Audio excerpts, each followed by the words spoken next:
Hi, this is Usha. Welcome to Rathod's IAS classes. Today in this lecture, we are going to discuss current affairs of 16th January 2022. In this lecture, we are going to discuss 7 topics which are very much relevant from our UPSC point of view.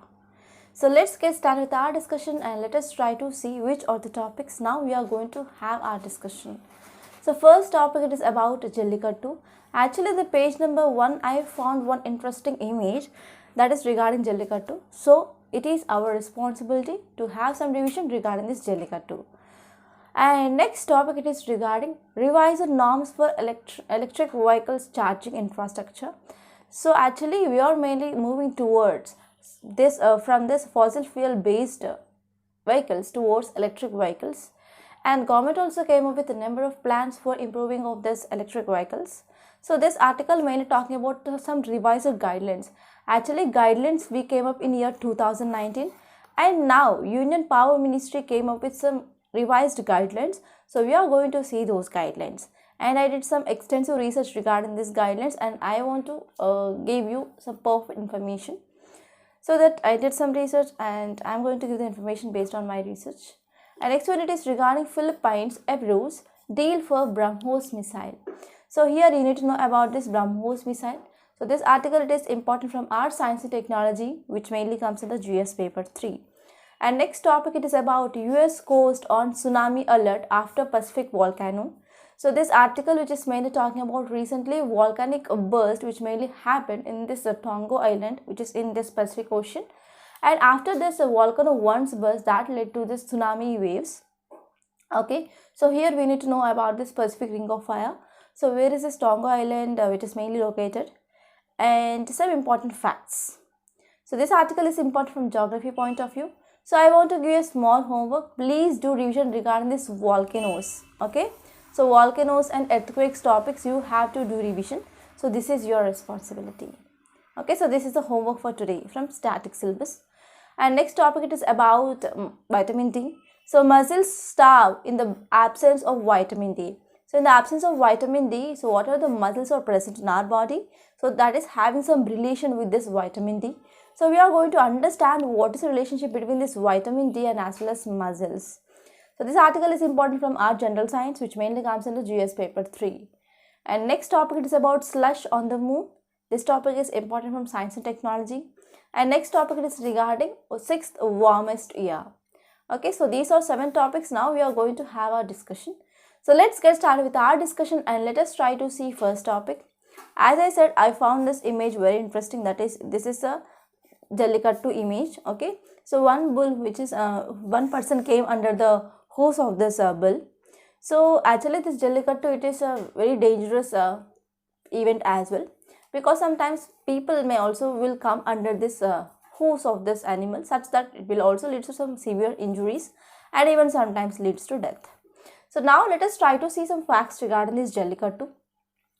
So if you're talking about this Jallikattu, it is one of the traditional event which mainly done. Okay, traditional sport I can say. So it is a tradition over 2000 years old, and this Jallikattu, it is a competitive sport and as well as an event to honor bull owners who rear them for mating. So actually these kind of bulls are mainly reared by the owners for the mating. So it is one of the violent sports in which sport in which here contestants mainly try to tame the bull for a prize, and if they fail, the bull owner wins the prize. So this is the one violent sport. And if you're talking about areas where this sport is conducted, it is popular in Madurai, Tirunelveli, Theni, Padukochai, and as well as Pindigal districts of Tamil Nadu. These are very well known for this Jallikattu belt. And if you're talking about time of event, it is mainly celebrated in the second week of January during Tamil Harvest Festival, that is Pongal. So if you're talking about what is importance of this traditional culture of this Jallikattu. So Jallikattu, it is one of the important traditional game or traditional sport. It is mainly considered as a way for the peasant community to preserve their pure breed of native bulls. Okay, so this it is one of the tradition which is mainly followed by the people, mainly to preserve their pure based native bulls. And at the time here, cattle mainly breeding is often an artificial process. So conservationists and peasants, they may argue that Jallikattu it is a way to protect their male animals. So it is a tradition. And if you're talking about current legal position of Jallikattu, so the state government has legalized these events. Okay, state government has legalized these events, which has been challenged in the court. And in 2018, Supreme Court referred this Jallikattu case to a constitutional bench, but till now it is pending. Okay, so these are some important things that you need to remember regarding this topic. And now let us move on to next topic. It is regarding revised norms for electric vehicles charging infrastructure. So this article which is talking about electric vehicles charging infrastructure. Actually, this article it is very important from your mains point of view especially. So now let us try to understand this topic. This topic will comes under your GS paper 2 under governance, right? And now let us try to see context first.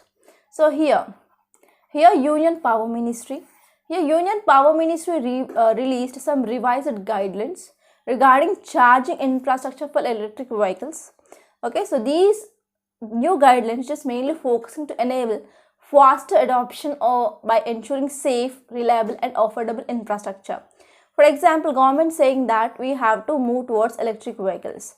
Yes, I am coming forward. If I buy an electric vehicle, then what is the condition if there is no proper charging infrastructure is present? So if there is no charging infrastructure, or if there is this infrastructure which is not affordable by me, then how can I go for purchasing of this electric vehicle, right? So not only promoting of electric vehicles, government need to take some steps regarding to make infrastructure which should be safe, which should be reliable and as well as which should be affordable by all. Okay, so this article which is mainly talking about revised norms, which is mainly focusing on this electric vehicle charging infrastructure. So if you're talking about details, it mainly says that, so these guidelines mainly allows an individual or an entity to set up charging stations without requirement of license. So without requirement of license or permission from the government, they can go for setting up of this individual charging stations, and this will be helpful to meet technical, safety and performance standards. So apart from that, this guidelines is also focusing to promote energy security, and it is mainly focusing on reduction in emission intensity, etc. And if you see some important details regarding these guidelines, so these guidelines are exhaustive in nature, and it also includes provisions regarding individual owners, and even it is talking about public charging stations. So it is talking about both the things. The first one is individuals at the individual level, okay, and next one is public charging stations. So now let us try to see some key points regarding those revised guidelines.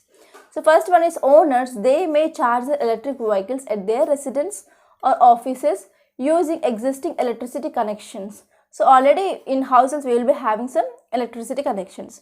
So by using those, we can go for charging of our electric vehicles, especially at individual levels. And if you're talking about infrastructure which will be required for this public charging infrastructure, that means for example, if you are using petrol bike or diesel bike, you will be going to petrol pump, then you are getting your diesel or petrol as per your requirements. So in the same way, if I want to go for this public charging station, that means not in my house but outside like petrol pump, etc. here. So infrastructure requirements are very much needed, right? So infrastructure requirements for this public charging infrastructure and as well as public charging infrastructure for long range electric vehicles and even for heavy duty electric vehicles has been outlined. So these guidelines are also talking about not only individual level but even at the public charging infrastructure. For example, if you are having a big vehicles and those are electric vehicles, means if you want to go for a long distance, you need to have long range electric vehicles, okay, and as well as heavy duty electric vehicles. So regarding those also, for example, if you want to go for charging with this public charging infrastructure for your vehicle, then this guidelines also talked about that.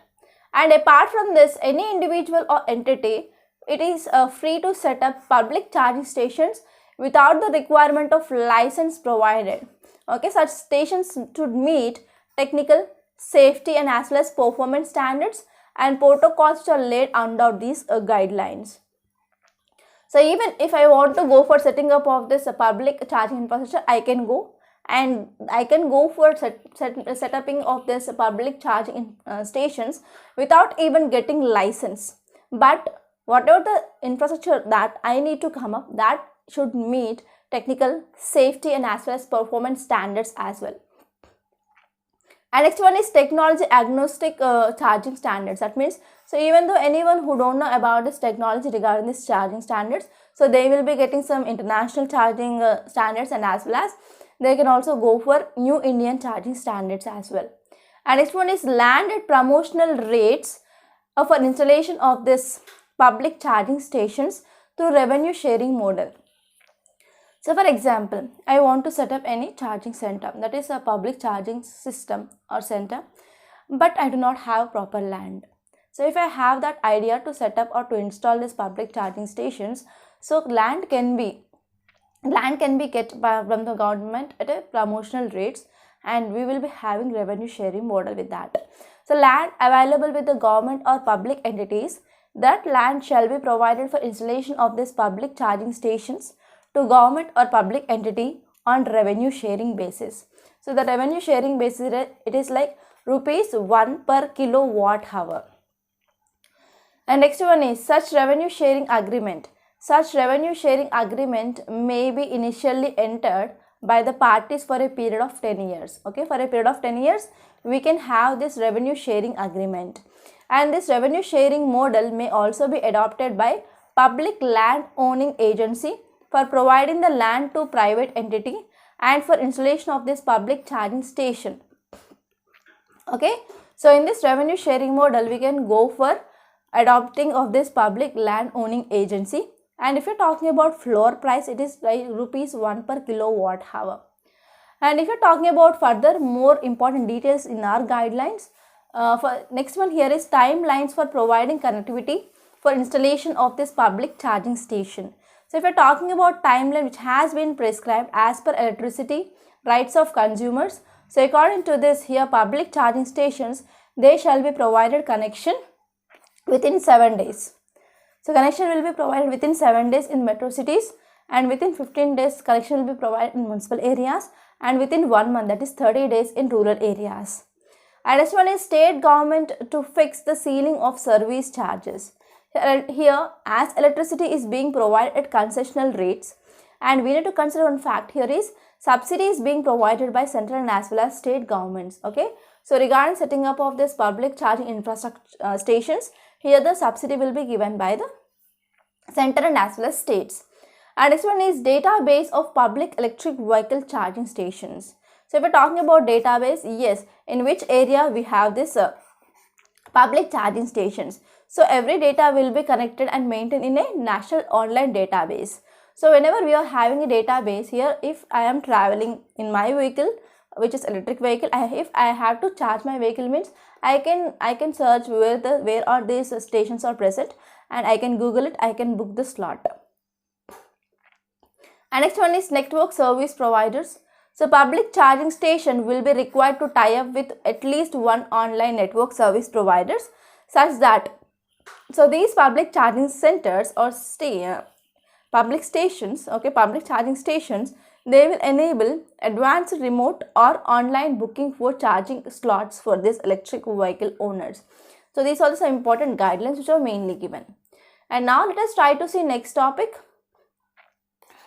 So this topic, it is regarding BrahMos missile. So if you see title, it mainly says that Philippines approves deal for BrahMos missile. So this article, it is very much important from our science and technology, which mainly comes under GS paper 3. So now let us try to see context.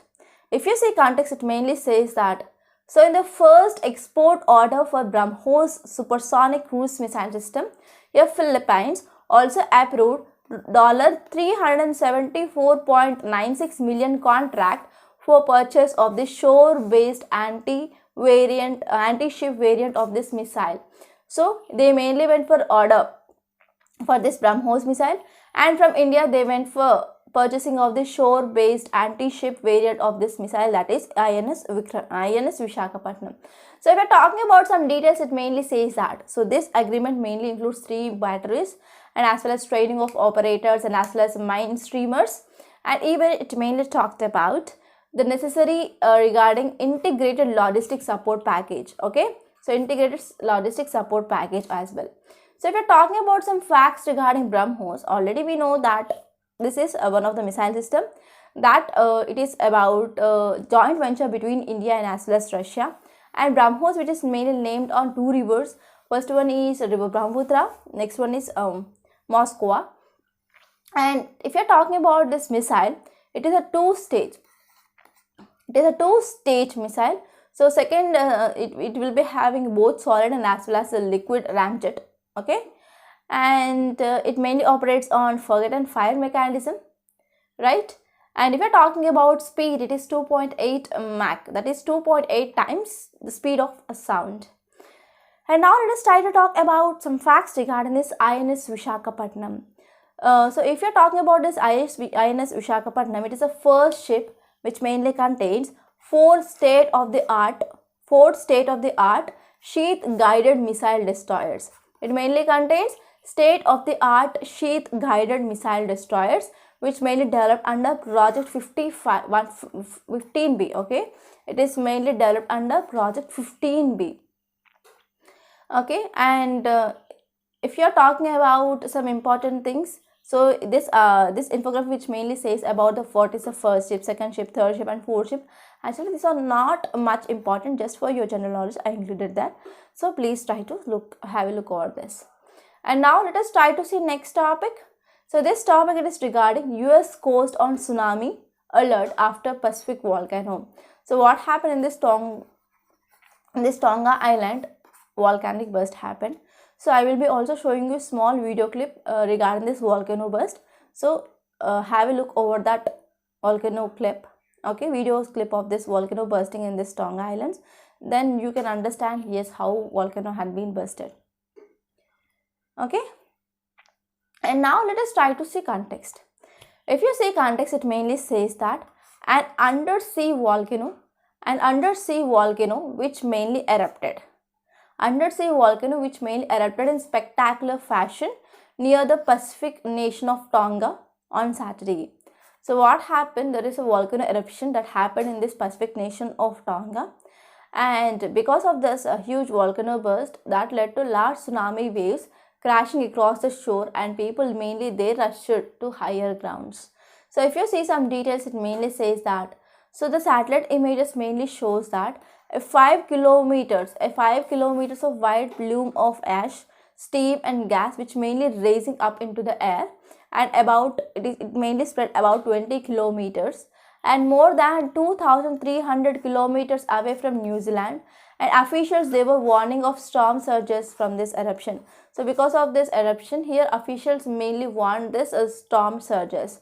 And if you're talking about this agency, that is the National Emergency Management Agency, which also came up with some parts, okay, which also said that some parts of New Zealand that could also expect some strong and unusual currents, okay, because of this large volcanic eruption. So if we're talking about some facts regarding this volcano, okay, this volcano which is mainly located about 64 kilometers north of the capital, okay, and if you see in late 2014 and early 2015, a series of eruptions in this area which mainly created, okay, so because of this eruption that mainly created a small new island, and this Tonga which is home to about 1,05,000 people. And if you see this map, here we have Australia and here we have this Tonga Island, okay, it is in South Pacific Ocean, you have to remember this. And if you're talking about some facts regarding this ring of fire, so it is also called as Pacific Ring of Fire or Circum-Pacific Belt, and it is a path along this Pacific Ocean. So this ocean which is mainly characterized by active volcanoes and as well as frequent earthquakes. So in this Pacific Ring of Fire, we can see there is active volcanoes and as well as frequent earthquakes which mainly seen here. And it is largely a result of plate tectonics, where massive Pacific plate interacts with less dense plates surrounding it. Okay, so here what happened in this Pacific Ring of Fire, so actually we will be having a large Pacific plate, and it mainly submerged under small plates which are present in this Pacific Ocean region. And in this area, because of this plate tectonics, already we know that in this plate tectonics there will be convergent plates, there will be divergent plates, there will be transform plates. So because of this convergent plates, so whenever the heavier or denser plate which is mainly subducting below the lighter plate. So because of this, what happened? So because of this increasing of heat, increasing of pressure, and as well as due to this radioactivity here, so this plate has been submerged. Okay, so because of this submergence, because of this radioactivity, increasing of heat, increasing of pressure, so this will be starting melting. So after melting, this magma will be coming as a volcanoes on this plate. So what happened? So because of this plate tectonics, we can see there is a large amount of volcanic activity, earthquakes are mainly seen in this region. So if you want to see this Pacific Ring of Fire, so this is Pacific Ocean. So this area, it is our Pacific Ring of Fire. Okay, so we have New Zealand here. Here we have Philippines. Okay, so now let us try to see next topic. So this topic, it is about mussels starve in the absence of vitamin D, study of mice finds. So this article mainly talking about relationship between mussel and as well as vitamin D and as well as mussel. So what is the relation? So this article will be important regarding science, which mainly comes under GS paper 3. And now let us try to see context. If you see context, it mainly says that skeletal muscles normally brim with energy, yet they starve in absence of vitamin D. So here already you know that we are having different types of muscles like skeletal muscle, and we are having cardiac muscle, static muscle. So we are having different types of muscles in our body. So in this muscles, especially this skeletal muscle, so this skeletal muscle normally brim with energy. That means this skeletal muscle, it is very much responsible for providing the strength. But what happened? Because of this absence of vitamin D, so it mainly leads to starving of these muscles. So now let us try to see what is the relation here. So recently, new study which mainly demonstrate that whatever the glycogen which is mainly stored in the skeletal muscle, it is not converted into energy. It is not converted into energy in absence of this vitamin D. So in the presence of vitamin D only, so this glycogen will be converted into energy in our skeletal muscle. So whenever there is no vitamin D means, then what is the inference? We can see there is no proper energy that will be produced by this skeletal energy. So whatever the glycogen which is mainly stored here, they are the reserves of energy which mainly used by muscles to produce energy after food consumed, right? But what happened in the absence of this vitamin D, skeletal muscle is starved of energy. There is decreasing of muscle mass that we can see. So I will suggest you people at least daily half an hour, please do walking in sun. Okay, please do walk in sun. That too between 10 to 12 p.m. You can go for just half an hour walk. So that will be helpful for getting of vitamin D as well. So now let us try to see some important things which are given in this article, which is regarding this muscle wasting. So because of this vitamin D deficiency, so you might be having a knowledge regarding so vitamins and what is the diseases which are mainly caused in deficiency. For example, vitamin A deficiency cause night blindness, and if you see vitamin C deficiency cause ascorbiasis, or we can say the bleeding in the gums that is mainly seen. And in this vitamin D, it mainly causes rickets. Rickets means we can say fragile bones. So in rickets, what happened? The bone tissue does not correctly mineralize the calcium and as well as phosphorus that we are taking. So because of this, no proper mineralization of this calcium and as well as phosphorus, that will mainly results in this fragile bones or porous bones. They will be very much tended to bending of bones. Sometimes you can see legs will be like this. Legs should be like this, right? But it will be like bending legs, and easily those bones will be broken if you fall down. So this is because of this vitamin D deficiency. So if we're talking about this vitamin D, so vitamin D mainly works more as a hormone than as involved in the host biochemical actions or biochemical reactions. Actually, it is more as a hormone. So this vitamin D which mainly works more as a hormone than compared to that of other biochemical reactions. And this vitamin D, it is one of the key in maintaining metabolic functions, immune system, even in bone health, and even this vitamin D plays an important role in depression, mood swings, anxiety, and as well as even sleep quality. So these are the applications that you can expect question regarding vitamin D in your prelims. And now let us try to see next question. It is regarding slush on the moon. So now let us try to see this topic. So this topic, it is important of science and technology, which mainly comes under our GS paper 3. So now let us try to see context. If you see context, it mainly says that research modeling anorthosites. Okay, research modeling anorthosites. So these are nothing but, okay, so here in the recent study here, scientists mainly found out that so light rocks which are present on the surface of the moon, they are formed from this early history here. So here recent study mainly found that what are the crystals which are mainly remained and suspended in the liquid magma for the hundreds of millions of years, and they mainly cooled and they formed this light rocks which are mainly present. So this is the study which mainly proposed in geophysical research letters. So this is about this topic, nothing much regarding this. And now let us try to see next topic. It is regarding sixth warmest year. Sixth warmest year. So this article will be important regarding GS paper 3 under environment and ecology. So now let us try to see context. If you see context, it mainly says that year 2021, when we are tied with this 2018, it is the sixth warmest on record. Okay, year 2021, it is the sixth warmest year according to the record. So this which is mainly found by NASA and National Oceanic and Atmospheric Administration. NASA and National Oceanic and Atmospheric Administration, which mainly found out that this year 2021, it is the sixth warmest year on record. So if you see some details, it mainly says that so global temperatures were 0.85 degrees centigrade warmer in 2021. In 2021, it is like 0.85 degrees centigrade warmer. And if you are talking about the average for the baseline period, they took about 1951 to the present. And it was about 1.1 degrees centigrade than compared to that of pre-industrial levels, that is with compared to that of 1990s. Okay, so this is about this topic, and now let us try to see the answers and explanation for questions which I asked in our earlier lecture, that is on 13th January. Actually in 14th and 15th we have holidays for this Pongal, so we didn't recorded these lectures, and on 15th actually paper had been not published, only the 14th current affairs we left. And for the students who already joined this current affairs course, we are going to give those notes as well. So now let us try to see explanation part for this question.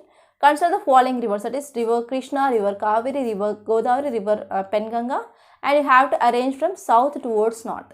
So if you see this image, you can see here we have Kaveri, here we have Krishna, here we have Godavari, and here we have Penganga. So you can easily arrange that, right? So last in the south we have this Kaveri river, and we have river Krishna, we have Godavari, and we have Penganga. So in this way you can expect questions in your prelims. And second question, it is regarding given Indian rivers and corresponding national parks. So here whenever you are seeing any national park in news, you have to see whether any river or water body which is present there, and you have to see some important geographical aspects as well. So here first one here is Lohit Orang. Okay, Lohit, it is not Orang National Park. Next one is Chambal Rajaji National Park, it is also incorrect. And Narmada Kanha National Park, Narmada Kanha National Park, it is only correct. So if you are talking about Rajaji National Park, which is mainly spread across this Dehradun, okay, in Uttarakhand. And next one here is in Uttarakhand we do not have this Lohit river, right? And next one is if you are talking about this Kanha Park, which is mainly located in the upper reaches of this Narmada, so it is correct. And if you are talking about this Orang National Park, which is located on the northern banks of this Brahmaputra river in Assam. Okay, so this is about explanation regarding this second question. And third question, it is regarding which of the following rivers does not pass through Tropic of Cancer. Actually this river Rooni, which is mainly present in Rajasthan, that is above this Tropic of Cancer. So correct option here is 4. Okay, so these are the explanation part. And now let us try to see today's questions. So first question is regarding rivers again. So first statement here is west flowing rivers contains very less amounts of silt. Due to its fast speed, it cannot make a delta. Okay, so if you are talking about west flowing rivers, as you all know that there is no formation of deltas in this west coast, we can say formation of estuaries are there, but in the east flowing rivers they will form this delta, right? So this is the first statement. And second one is rivers arriving into sea with high tidal range will not form the delta because the changes in the tidal area will wash away the sediments brought up by the river. So actually you know that whenever the sea waves or ocean waves are coming, so that is called as squash, and whenever they are hitting the coast and they are going back, it's called as backwash. So this slash will brings some sediments and they will be depositing. So this is regarding that deposition of sediments. So try to identify the correct statement. And next one is, western rivers mainly flows in the fault region created by mountains of Vindhya and Satpura, which are rocky and devoid of any alluvial material, hence there is no delta formation. Actually this question is regarding delta formation. Please read your NCERT and try to answer this question, and here you need to identify correct statements. And second question is regarding again drainage system, that is Ganges drainage system as well as peninsular drainage system, that is our Himalayan and peninsular drainage system. So first statement here is, peninsular rivers mainly bear the exception of flowing to rift valleys like Narmada, while Ganges river have no such feature. So this is the first statement. And second one is, all peninsular rivers, they are characterized by fixed course, absence of meanders, and no perennial flow of water, while Ganges rivers are perennial, having meanders and have a non-fixed course. So here you need to identify again correct statements. Okay. And third question here is, consider the following statements regarding heat waves. So you can see these heat waves will be there in news for sure every year. So you have to know some facts regarding this heat waves. So first statement given here is, heat wave adverse impact occurred mainly on northern and eastern regions of India. Second one is, severe heat waves come under national calamity just like cold waves. IMD recommended to declare a region as a severe heat waves affected region if temperature reached beyond 45 degrees centigrade. And next one is, it is a natural calamity found in tropical region and not in temperate region. So again here also you have to identify the correct statements. So please try to answer these questions and let me know in comment box. Okay. And before concluding this, I want to make a small announcement on this platform. Here in this Rathod's IAS, we are offering this prelims test series, mains answer writing course, foundational course, and as well as individual courses. So in this prelims test series, we are offering 30 tests which include CSAT and as well as GS. So this prelims test series will be very much useful, especially to identify where you are, and even you can understand whether you are going in a right way or not, and this will be helpful for your analysis. And if you are talking about this mains answer writing course, new batch, it is going to be starting February 1st Monday. So if you want to join this, you can join in the February batch, and this will be exclusively useful. And whatever you are paying 1 rupee, also we are mainly doing some judgment to that, even a single penny that you are paying, because here we are providing a micro listing of topics. Here we are providing daily one question based on weekly syllabus, and here we are also having practice on our essay and as well as case study on Sundays, and there will be detailed evaluation of your answer, and we provide you model answer also, and we also provide you one-to-one mentorship. So whatever the penny you are paying, we are doing that judgment for each and every penny you are paying. And we are also providing the foundation course. So in this foundation course, we are mainly providing more than 700 hours of recorded lectures. So this will be very much useful for your conceptual clarity, because the recent trends of UPSC has been changed, because they are not asking this fact-based question, they are asking analysis-based question. To answer those analysis-based questions even in your prelims and as well as mains, so conceptual clarity is very important, and that conceptual clarity that we are providing in our courses. And if you want to take individual courses like economy, history, geography, disaster management, environment and ecology, science and technology, you can take individual courses as well. Okay. So the details of this course are given in description box, and if you want to talk to me directly, you can call to this number 8074765513, and I am the academic director of this Rathod's IAS, and you can trust us. So by this, I am concluding today. I hope you enjoyed this lecture. Please subscribe to Rathod's IAS, and don't forget to like, share and comment my videos. And don't forget to subscribe to the courses that we are offering. And if you want to watch demo videos, you can watch 3 demo videos in each and every module in our website. And if you want to download this Rathod's IAS app, so link is given in description box, so you can download that. So by this I am concluding. Thank you so much.